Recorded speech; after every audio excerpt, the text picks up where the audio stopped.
All right, good morning, everyone. Welcome to, it's Wednesday today, right? Because we had a Monday off, so we're partway through the week, right? How was the quiz yesterday? Manageable. Manageable? It was kind of what you thought it would be, more or less. Yeah. Okay, that's good. Rafay, same thing. It was what you thought it would be. Somewhat. What were you expecting that didn't happen? No, it was the opposite. Oh, okay. What did happen that you weren't expecting? Critical period. Oh, okay. That's always a tough one. That's always a tough one for students. So I think if you struggled with that first question, then that's, you weren't the only one. But that's okay, right? That's how we learn and how we progress, right? So I wouldn't stress about it too much. Let me see. So Simran is here. Good morning, Simran. Awais is here. Hello, Awais. Good morning. Zartaj is here. Good morning to you, sir. And Hassan is here. Good morning, Hassan. Oh, and Basil's here too. Just snuck in under the wire. Okay. So let's go back. We had Monday off. So I guess this is Friday, right? Friday. So on Friday, if you recall, we finished watching Mean Girls, right? And classic film, still very popular on Rotten Tomatoes, at least I think so. But a lot to talk about in terms of sociology and in terms of the sort of social justice stuff that we are discussing, right? And so I think we answered all of these questions.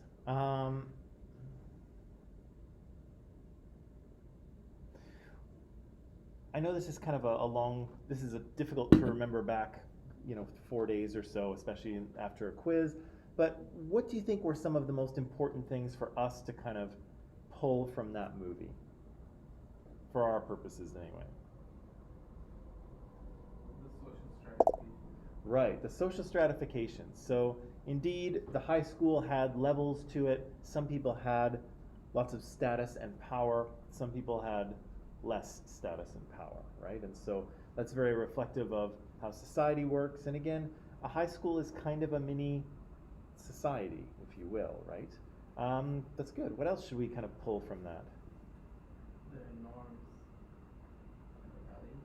Okay. Certain groups. Okay, so explain that a little more. The norms and values of certain groups. Like there were some norms for plastics Mm-hmm. that ponytail once a week, sweatpants once a week. Right. And if you wear them, you're sanctioned or punished. You have to sit on them. Right, so we saw lots of different beliefs and values and norms, right? Social norms. And some of those were group specific, right? So the plastics had particular rules that they had to follow that no one else had to. But there were also kind of rules for the school in general that kind of everybody adhered to, right? Yeah, and when people broke the rules, we saw punishments occur, right? What else? What else should we pull from this film that might be useful for us? Peer influence. Say again? Peer influence. Peer influence, yeah. So the school is especially a high school, and especially that high school, people are socializing each other, right? There's lots of peer group socialization. There are adults in the mix, but they don't seem to be very strong agents of socialization in this film, right? I would argue that the teachers are not very influential over the students. I would argue that parents aren't really acting as, they're just, they're not having a strong effect on the story and the characters, right? It's mostly what's happening between the peer groups. So yeah, Nicole, you're very right that there's a lot of socialization that's happening within that particular age group. What else should we pull out of this film?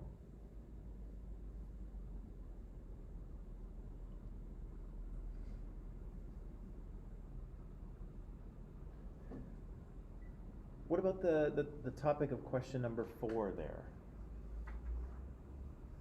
What can we kind of learn from that?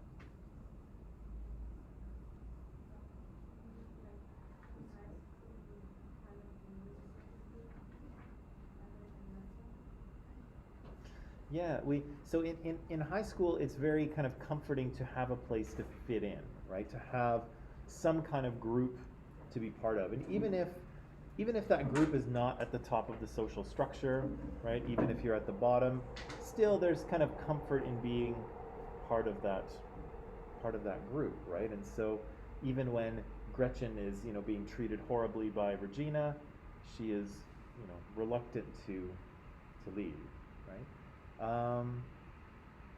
Anything else on that? People behave in different ways in their group, there's like and once Or you less. if you are kicked out of the group, your values are not the same. Right. So the group you belong to either kind of gives you it gives you a certain amount of status and it gives you a certain amount of identity, right? So we kind of, when we see the jocks, for instance, we look at the group of jocks and we kind of think we know who those guys are, right? We know what football players are like. We kind of make some assumptions about what they're like, and they kind of, part of their identity is jock, right? Football player. So we think we know some things about them, but we also give them a certain amount of status, right? Again, when I asked you on Friday, maybe it was Thursday, where are the jocks in the sort of hierarchy of the school? We all knew that they were kind of close to the top-ish, right? We all kind of instinctively knew that. So all of those football players are going to get, just by being part of the group, right? They don't even have to be cool guys, right? But they'll because that's a part of their identity, because football player is a part of their identity, they're going to get that status kind of given to them, right? And of course, Gretchen, if she leaves the plastics, she will lose that status, right? And it'll happen pretty quick and maybe pretty brutally, because what did we see? What was an example?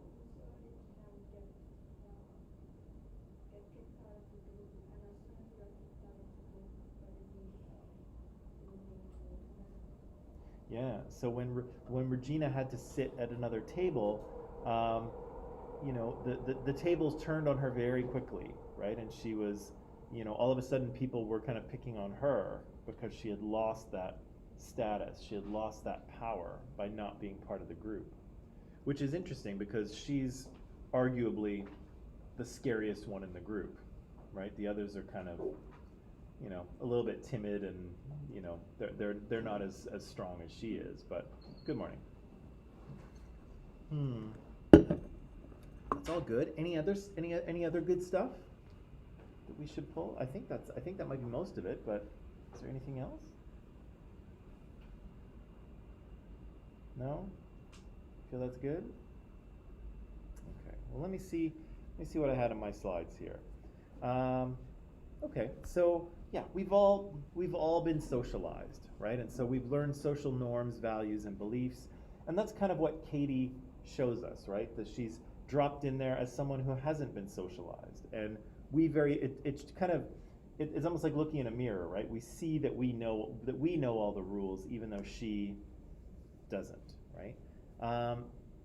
Again, we're often socialized without our knowledge, and so Katie is kind of being socialized by the high school environment, but also by Regina, right? And even though she doesn't really like Regina, she's still kind of absorbing traits just by being around her, right? Because Regina is a very powerful agent of socialization, right? She's got a lot of status, she's got a lot of power, she has attributes that the high school society respects, right? She's wealthy and she's fashionable and she's beautiful, so that helps. And she's very manipulative, right? On a kind of a psychological level, Regina is very manipulative, and so yeah, that's a difficult thing to resist, right? And so Katie is kind of socialized, even though she's not really trying for that to happen, right? Many social rules, actually this is good because this is a bit of a contrast to what you said.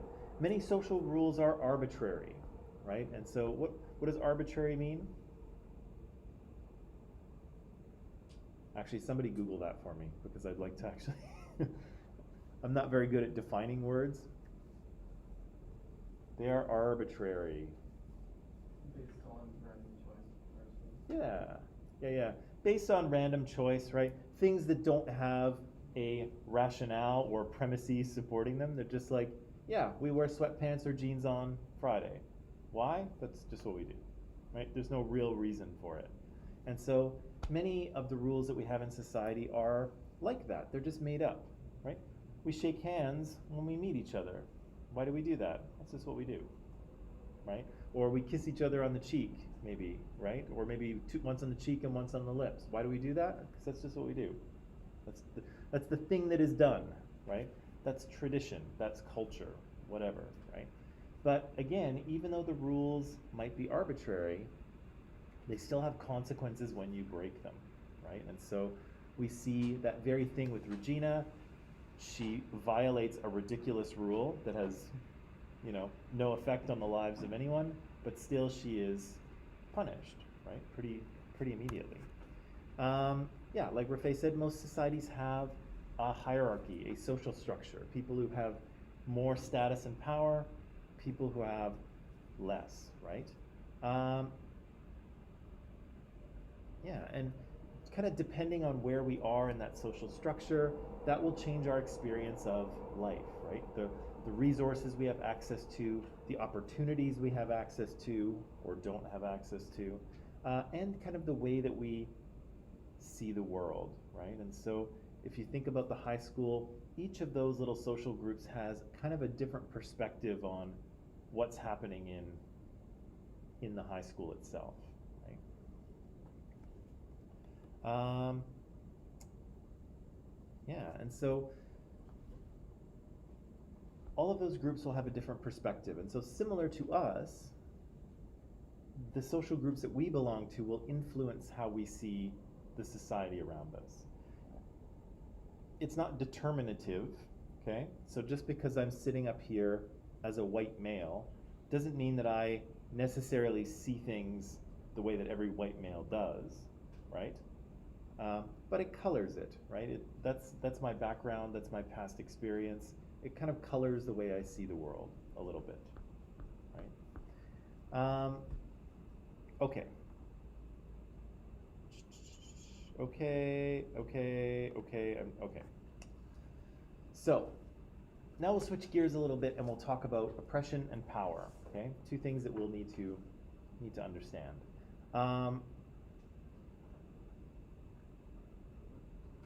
When I mention the word oppression, what do you think of, or how do you think of, what do you think that means? What does it mean to you? Repression, or dominating other individuals People dominating other individuals? who have no power to revive them. Okay. People dominating other individuals who have no power to resist or to respond. Okay. Suppression. Suppression. Okay. What does that mean? Suppression. Suppression. Suppression. Races being suppressed. Okay, but so to suppress something is to kind of like to keep it down, right? To sort of push it down, right? What else does it mean to you? Devalue. What's that? Devalue. To devalue. Devalue. Lower. Oh yeah, so to devalue maybe something or someone or a group of people. Okay, good. What else? Say again?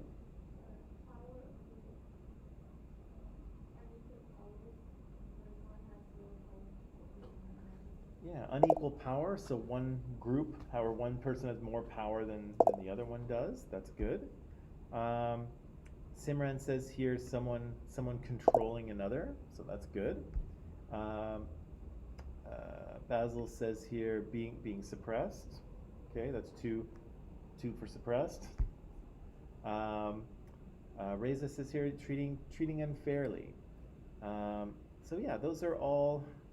And Sean says a span of control. So I guess an ability to control others. And that's good because all of those things are part of what happens in oppression. I'm going to narrow the definition a little bit, all right, just because it's it'll make it easier for us to talk about other things.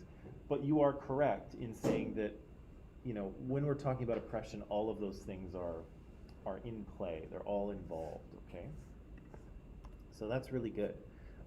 First of all, I'll just call your attention back to this, right? So if you'll remember from Mean Girls, Janice was nice enough to draw Katie a map of the high school, right? And here we have all of the social groups represented in the school, right? Now, one of the things I'll just point out to you quickly, because I'll want to point it out later, is that society and human beings in general often like to deal with binary opposites. What does binary mean? I'll give you a hint. Bi means two, yeah. So binary is like things that are in twos, right? And so computer code is in binary because it's all ones and zeros, right? That's the whole code. So here, binary opposites are two things that are opposing each other. And again, humans like to divide up their world in this way, right? Up, down, left, right, right? Black, white, good, bad, hot, cold, Republican, Democrat, girl, boy, man, woman, you name it, right? Humans really like to divide things into, okay, it's this or this, right? What is it? And we like to sort of create little boxes, right? Little containers, so that when we encounter something, we know where to put it, right? Are you this or this? Is this thing this or this? Right? And so we'll see that quite often, because again, society is lazy, right? And society wants to just create two simple groups and say, are you this or are you that? Okay, and it works in that we often define ourselves by the box we fit into, but also by the box that we do not fit into, by the opposite box, right? So I'm a man, yes? Okay, I'm a man, and so I define myself as that, right? So there are things that it means in this society to be a man, and to varying degrees, that's kind of how I think of myself, right? I may not be your perfect stereotypical guy, right? For instance, I don't really watch any sports, but I define myself by that box, right? But at the same time, I also define myself by the fact that I am not a woman, right? There are things that it means to be a woman, right? Some of those are stereotypes, some of those are gender norms, some of those are biological realities, but there's something that it means to be a woman, and so I define myself by also not being that, right? I am this thing, but at the same time, I'm not that thing over there, right? Canadians really like to do this because we live next door to America, right? So we are Canadian, but we're definitely not those guys over there, right? We're definitely not American. And if you suggest to most Canadians that, the US and Canada are basically the same, if you say that, Canadians will be like, what are you talking about? We are not, right? They're totally different from us, which they're not totally different, but we like to think so. So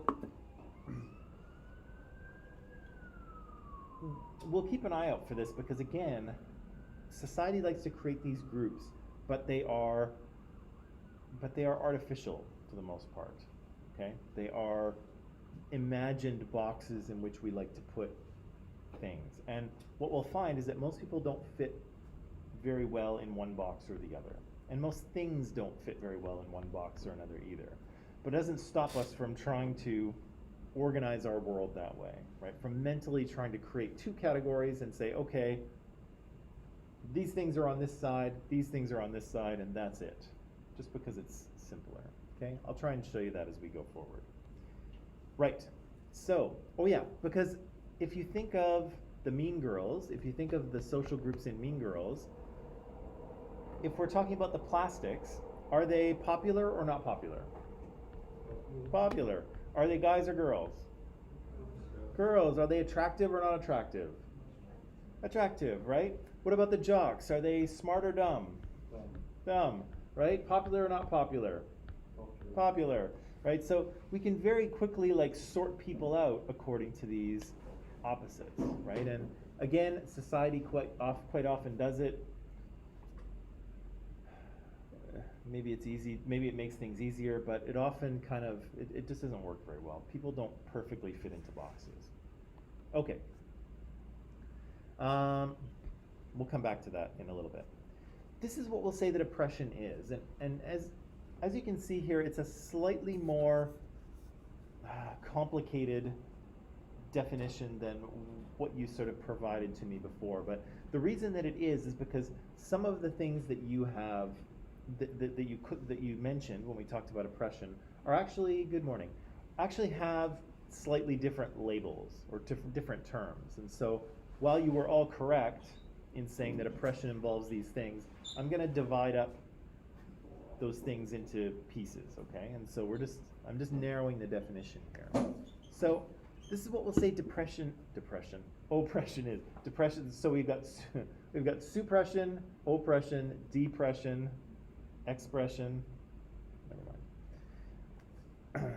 So oppression is this. So a set of policies, practices, traditions, norms, definitions, and explanations that function to systematically exploit one social group to the benefit of another, okay? And so basically what we're looking at when we talk about oppression is a relationship, okay? And a relationship where one group has power, the other group has less power. And the group with power tries to create a system that will benefit them and disadvantage the other one, okay? And so there's lots of things that go along with that. As you can see here, we've got, what's a policy? What's a policy? You can Google that if you want to.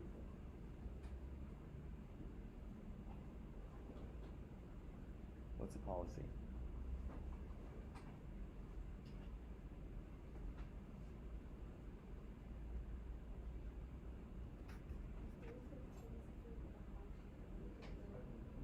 You got to say that about 30% louder.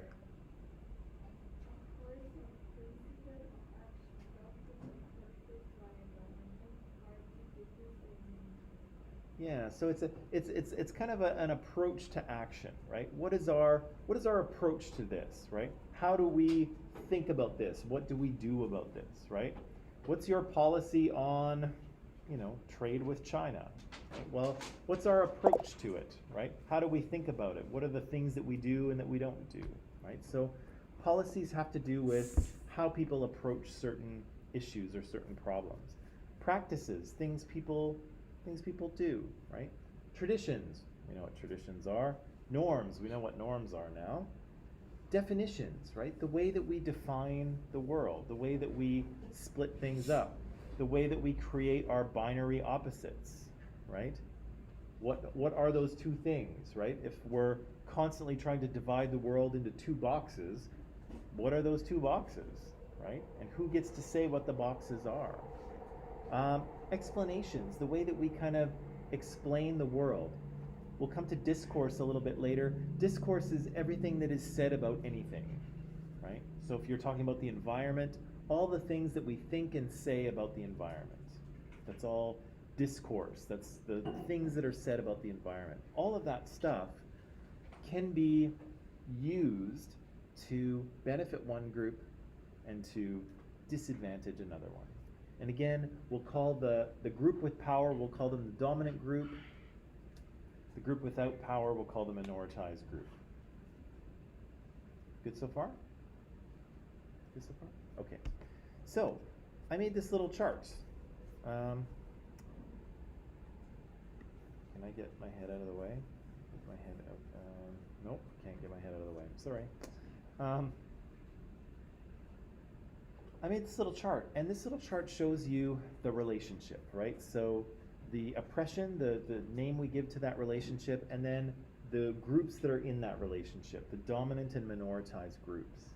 Now, one of the things I'll point out here is that this chart doesn't work for all places, right? Because if we look at the first one, racism, white people are the dominant group here, yes? Yes, we are, right?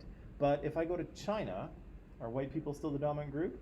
No, Chinese people are the dominant group in China, right? So again, this chart will work differently depending on where in the world you are, right? Every place has its own kind of power structure, and different groups will be in power or without power. So this chart only really works for, North America and kind of Western Europe, okay? So here you can see an oppression that we call racism, I know that we've all heard about. White people are the dominant group, right? White people are the ones with power. White people are the ones that have policies and procedures and traditions that advantage them, right? And disadvantage the minoritized group, people of color, which is not the best term, but because it kind of lumps together a lot of different people with different experiences. But we're just gonna go with that for now. Here we have classism, right? So people who are in the owning class, so people who have enough money and investments that they don't really have to work, but they just do anyway. Those people have a lot of power in society. They're able to do things that lots of us aren't able to do, right? Sexism. We'll talk about this a little bit later, but the dominant group are men, and cis men. We'll talk about the cis thing a little bit later.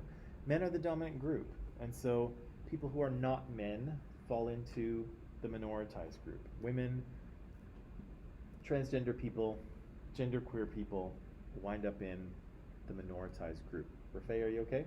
Okay, you just looked like you were having a thought. You having no thoughts? Your mind is blank? Okay. Heterosexism, right? People who are heterosexual, people who are straight, they are in the dominant group. They are the ones who have the power in society. People with other sexualities, people who are gay or lesbian, bisexual, pansexual, omnisexual, demisexual, pansexual, I said, asexual. What the? What's omnisexual? I think I just made that up. Or did I read it somewhere? Probably. Maybe. There are a lot of terms to do with sexuality and gender at the moment, because again, those sort of social beliefs about that are being kind of renegotiated, and so there's lots of words floating around that people are kind of inventing, right? So there's a lot of stuff there. Religiously speaking, there's religious oppression. Christians are the dominant group here in Canada. As we'll see, Canadians aren't strongly religious, but most of us come from some kind of a Christian background, even if we're not sort of practicing Christians.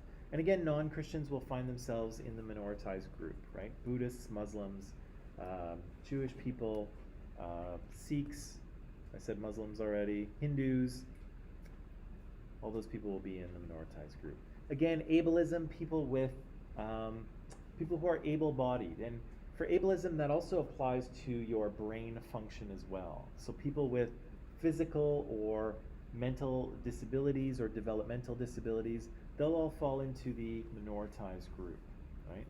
For us, as far as I know, we are all in the dominant group in that regard, okay? Nationalism, people who are citizens are the dominant group in Canada, right? People who are non-citizens or immigrants, or even perceived to be immigrants, can find themselves in the minoritized group. And finally, we'll have time to talk about this. This idea of colonialism, right? So white settlers versus indigenous people. That's another oppressive dynamic, and one that's still important and in play in Canada here. Okay. So again, there's all kinds of different types of oppression, and they all are relationships between groups in which one group has power, other one doesn't, and the group in power kind of creates society in a way that benefits them and disadvantages the other. Okay? Still good so far? Okay. Now, we'll get to this in a little bit. I have something for you to read that talks about the difference between prejudice and discrimination, and stereotypes and all those things, and we'll sort those out, because some of the things that we thought of when we thought of oppression are better labeled with other words, okay?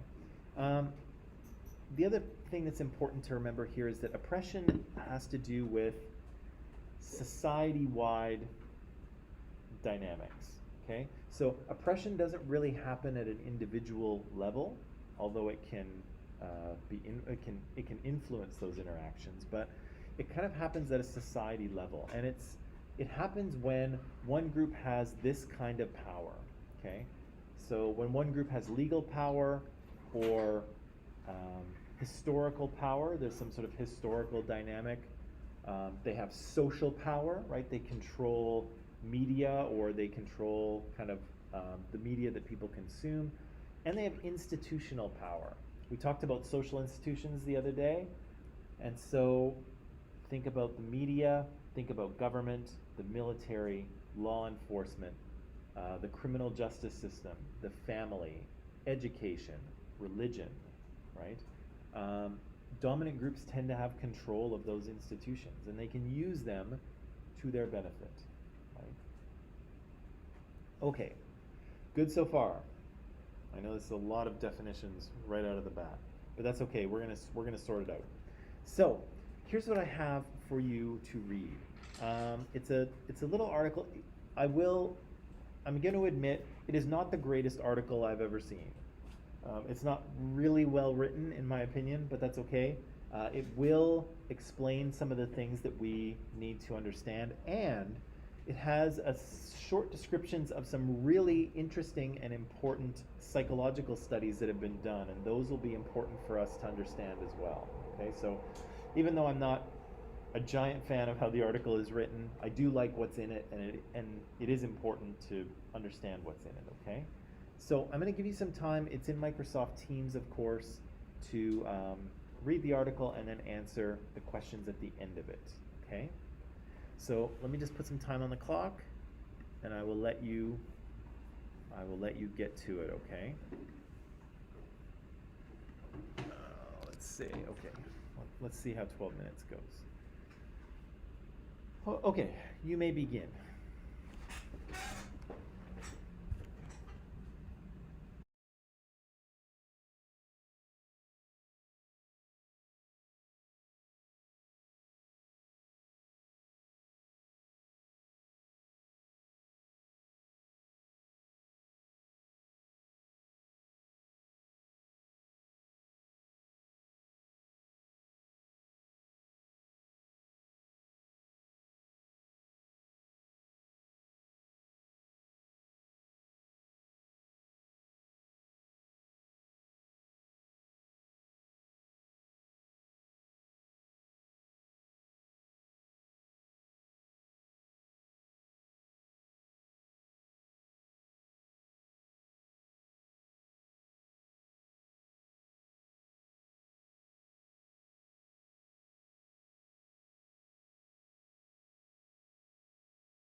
Okay, people, we are back. I'm told that we need maybe just 5 more minutes to finish the reading, so there's 5 minutes on the clock. I'll let you read, and then we'll talk about some of the things that are in this article, okay? So just 5 more minutes, and then we'll talk.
Okay, ready, shreddies? Nobody's talking to me. Is everyone upset with me or annoyed? Did I offend you in some way? Do you hate me? Okay. All right, let's look at some of these questions then, shall we? Question number 1. So, what is a stereotype? What is a stereotype? You didn't even read it yet. You have to read first and then tell me, okay? Of the people who read it, what's a stereotype? Yeah, Yo-Yo. A stereotype is an attitude towards a person or group or activity or some physical characteristics or physical part. Yes. And so the basis of this is where the article kind of starts, right? The article says that all of this kind of functions, this sort of stereotype and discrimination and all that kind of stuff, right, Andre and Rafay? All this kind of stuff focuses on, I look at you, right? I get visual information in my eyes, and based on that visual information, it means that I think I know something about you, right? That's how all of these things kind of work at the ground level, right? I see something, and based on what I see, I think that tells me something about you, right? And again, it may or it may not, but that's how these things work, right? So a stereotype then, like Yo-Yo said, is it's a thing that we think we know about someone else based on their physical appearance, right? And again, it could be the color of their skin, it could be the way they dress, the way they walk, the way they talk, any other social group they belong to, and we have stereotypes about them. Now, there's 2 different types, right? What are the 2 different types of stereotypes here? Individual and? Okay, how does the individual one work, Nicole? The individual one is you have the attitude that you're talking about, you have it towards an individual. Right. I probably can tell like how somebody looks or something like that. And then the group one is based on where you belong or what name they Yeah, so we have either ideas about individual people based on facts about them or on an entire group, right? Can anyone think of any sort of individual stereotypes that you might know about or that you might actually hold yourself?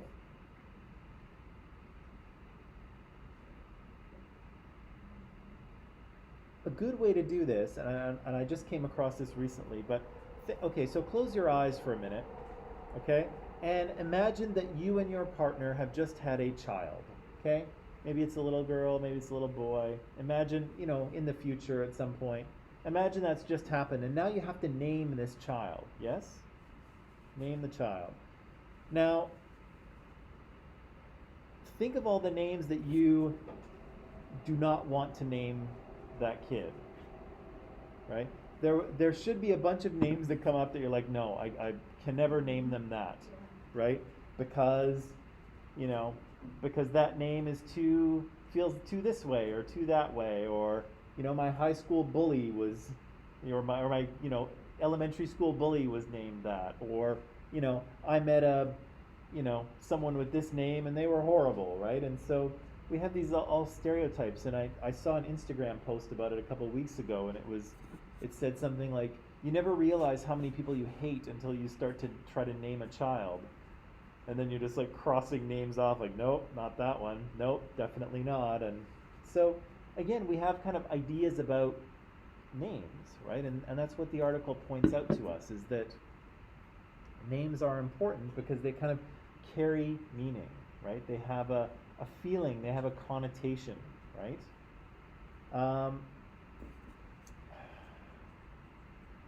So the group stereotype is different, right? The group stereotype has to do with what we think groups of people are like. And so if we see someone and we identify them as a member of the group, then we assume that we know something about that person based on the group stereotype. Can you think of any group stereotypes that you know about? I know a lot of them. What do you got? What? Plastics. What? The plastics. Oh, what about the plastics? Yeah, like, if you see an individual from that, you can tell they're egoistic. Yeah, I guess so, right? Because yeah, like what would we assume about girls like if we saw girls like that walking down the street, very well dressed, very attractive, kind of acting snobby to everyone, what might we assume about them? Spoiled, right? Maybe they actually are mean girls, right? And they kind of fit a stereotype within the film. Are there other stereotypes in Mean Girls?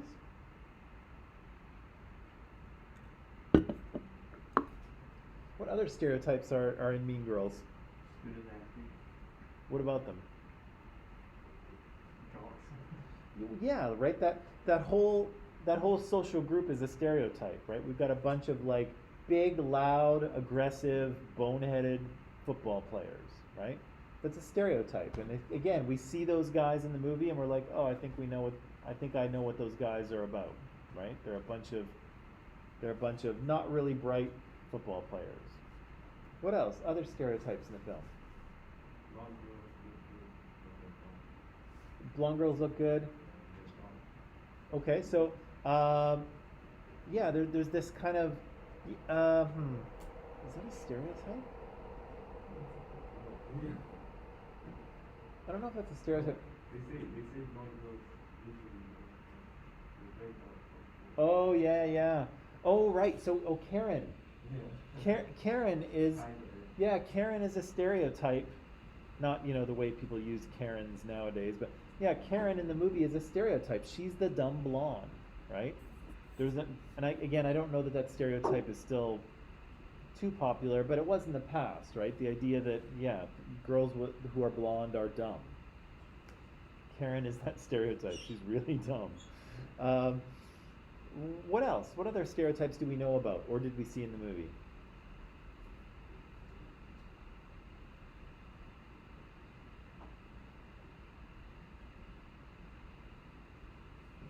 There's one that comes up in a couple of places. The first place it comes up is when Katie is first in her classroom, and her teacher, Ms. Norbury, learns that she has a new student from Africa. And so she looks at the one black student in the room and says, "Welcome." And what does the student say? She says, "I'm from Michigan." Right? So the stereotype is that, of course, if you're from Africa, you must be black, right? And again, it comes up in the cafeteria when Katie meets the plastics, right? When the plastics find out that she's from Africa, Katie's from Africa, what does Karen say? She's like, "Well, then why are you white?" Right? Like, my God, Karen, you can't just ask people why they're white. But so they have a little moment there, and it's funny, but that's the stereotype, right? Is that people who come from this continent must look a certain way, and of course many do, but clearly not everyone, right? Other stereotypes. Let's see. Asian people are good at math. That's a stereotype. Canadians say "a" all the time. Have you heard us say? They say "a" all the time, eh? Yeah, that's what a Canadian sounds like. Canadians sound like they say "a" all the time. You know what I'm talking about, eh? I don't know. That's a stereotype. Okay, let's move on to prejudice. What's prejudice? It's what? Not quite. And this is where it gets tricky, right? This is where we're gonna kind of make some make some divisions here. We're gonna cut this up. But it's not quite that. What is prejudice? Yeah, so it's based on a stereotype, and it's kind of an emotional judgment you make. Okay, so at the beginning of this article, they say there's a knowledge function, there's an affective or there's an emotional component, and then there's a behavior, right? A think, a feel, a do, if you will, right? And so what you think is the stereotype, right? And so it doesn't really have a feeling attached to it. It's just there. Hello. So let's take the stereotype. Asian people are good at math. There's not really a strong affective component to that, right? It's a stereotype. I think we all know that stereotype exists, but we don't really have a strong judgment. But the prejudice is where you have a feeling, right? I don't like this because of this, or I do like this because of this, right? So you can have a positive or a negative prejudice towards a certain group of people, right? I think most of us have a positive prejudice towards people who are good looking, right? And they mention it in the article. We assume that when someone is super hot, we kind of assume that they're good, right? We assume that they're good people, that they're cool, that they're nice, that they have a great life, right? We kind of project all of these things onto them, right? Because they're physically attractive. And again, those things might be true, it might not, but people who are physically attractive tend to be treated better. People tend to be nicer to them, right? Most people have a positive prejudice towards people who are good looking, right? And again, I'm not saying that that's right or desirable, but that's sometimes the way it is.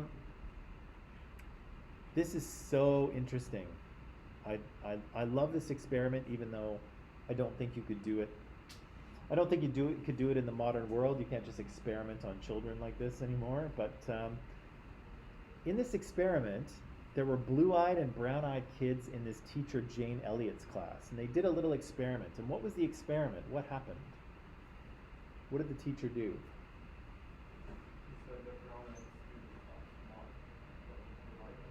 Right.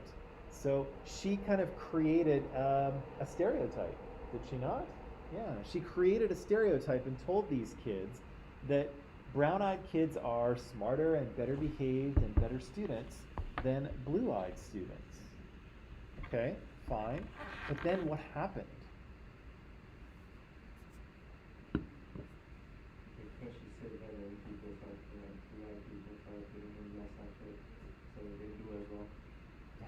Well, the blue-eyed kids did, right? They started to act out that stereotype, right? They started to kind of fulfill it. They kind of made it true. And the brown-eyed kids, did they make it true as well? Yeah, they started to perform better on their assignments, right? They started to be better students, while the blue-eyed students got worse, right? Now I ask you, is there any connection between eye color and intelligence? No, right? There's no connection whatsoever, right? But if you looked at Jane Elliott's grade book, if you looked at all of her marks, what would you see?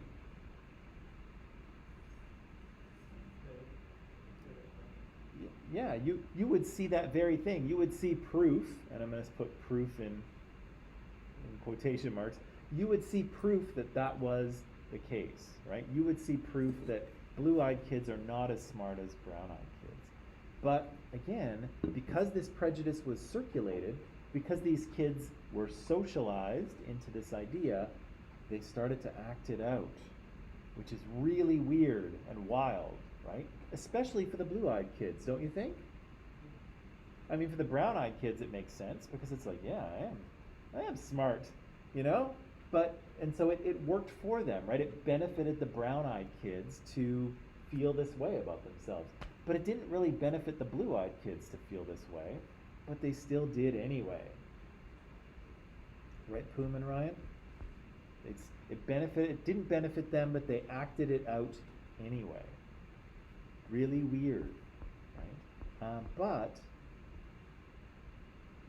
it's also important to remember this, because sometimes this will occur in real life as well, right?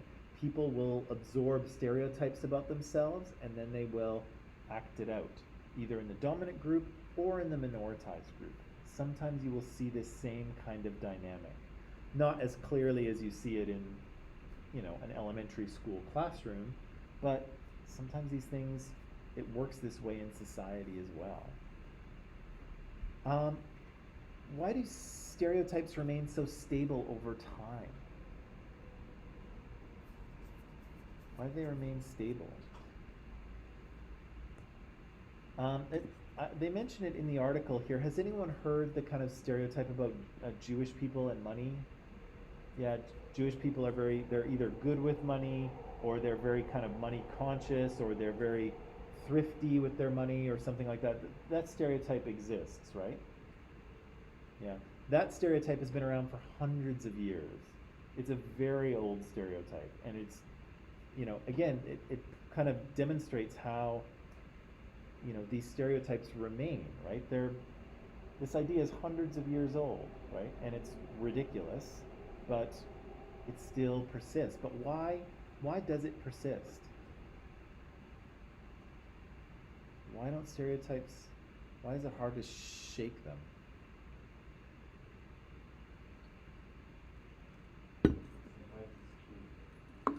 Yeah, that's actually worth pointing out, Andre. It's sometimes they have a grain of truth to them, right? And a lot of stereotypes do, right? If we look at, the Asians are good at math kind of stereotype, I don't think that's necessarily true, but would you say that a lot of Asian parents and Asian families really value education and kind of put a lot of pressure on their kids to achieve in education? Yes. Yeah, particularly in kind of math and science kind of thing? Yeah. So is it likely that maybe Asians' kids' math marks are going to be higher?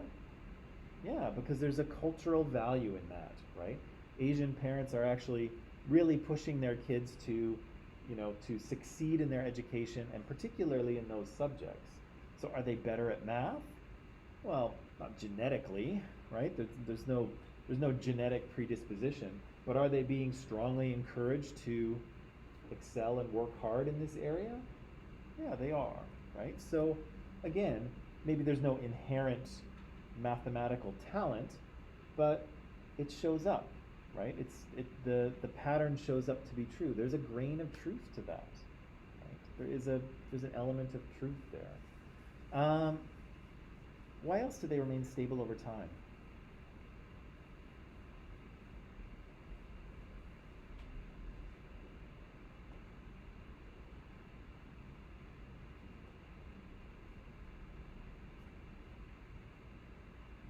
Okay, guys, you have to talk. Doesn't work for me when you just stare at your screens. You have to speak. Who haven't I heard from today? Help me out. Why do stereotypes not? Why do they remain so stable? Why is it hard to get rid of them?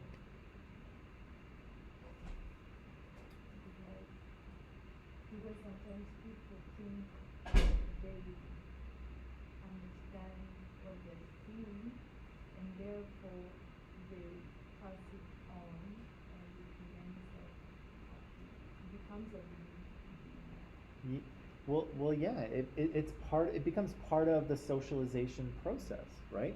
A culture has lots of beliefs and values and norms, like we talked about, but cultures also have stereotypes, right? And we pass them on to the next generation, right? And we reinforce them with each other.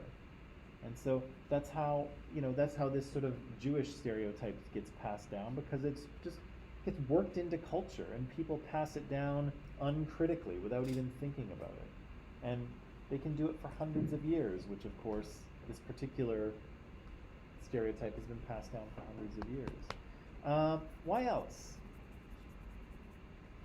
Why else? They don't mention it in the article, but they should. And I'm just gonna this will be the last thing we talk about here today. Does anyone know what confirmation bias is? No? Okay. This is important to remember, because it's an important thing to remember, especially if you are an internet user or if you're on social media. of any kind, confirmation bias is important. Here's why. If you believe something, okay, if you believe something to be true, the way your mind works, the way human minds work, is that they are much more likely to remember things that confirm their beliefs and much less likely to remember things that contradict them. Okay? And so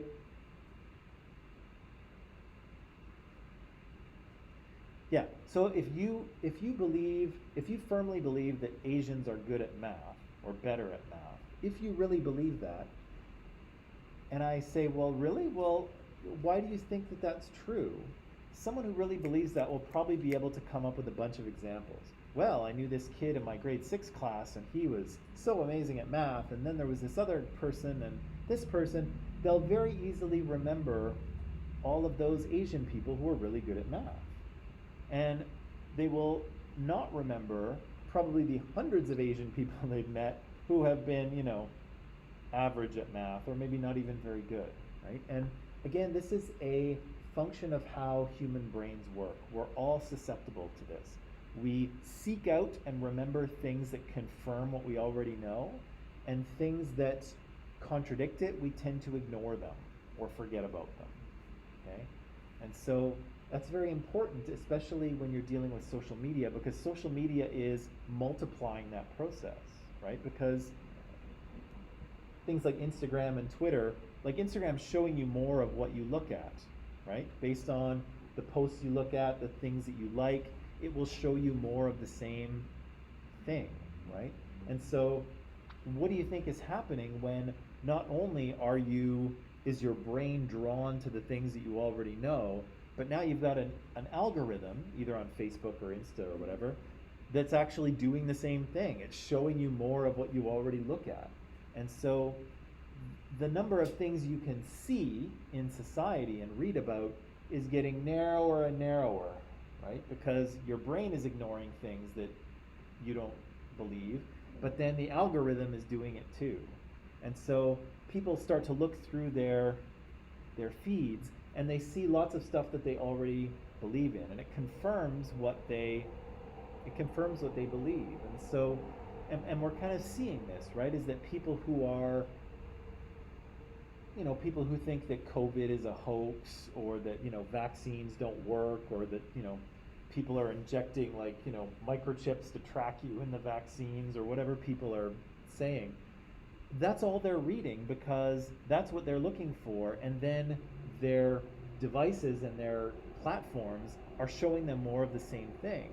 And they're scrolling through and they're like, oh my God, look at all this, look at all these posts about all these things that I believe, right? And again, they're not true. There's no truth to any of those things, but that's all they see, and they think that that's the way things are, right? So it's important to keep that in mind, because again, that's just the way human brains work. We are all kind of vulnerable to confirmation bias. And now we have the problem that these apps are kind of working for us, right? They're trying to help us see more of what we like, but they're also kind of narrowing our field of view, right? We're seeing and reading less than we used to, and we actually have to go out of our way to kind of find information that's slightly different than what we might normally see, right? So yeah, stereotypes remain stable over time because people will remember the things that they believe, right? If somebody says, oh, I really don't like Koreans for some reason, I don't know why you would say that, but let's just say that's what someone said, they will very easily remember every time they met a Korean person they didn't like, right? They will probably forget about all the Korean people they met who were perfectly lovely, right? But you know what'll stick out in their mind? Oh, that one guy, right? That's what will come to mind for them.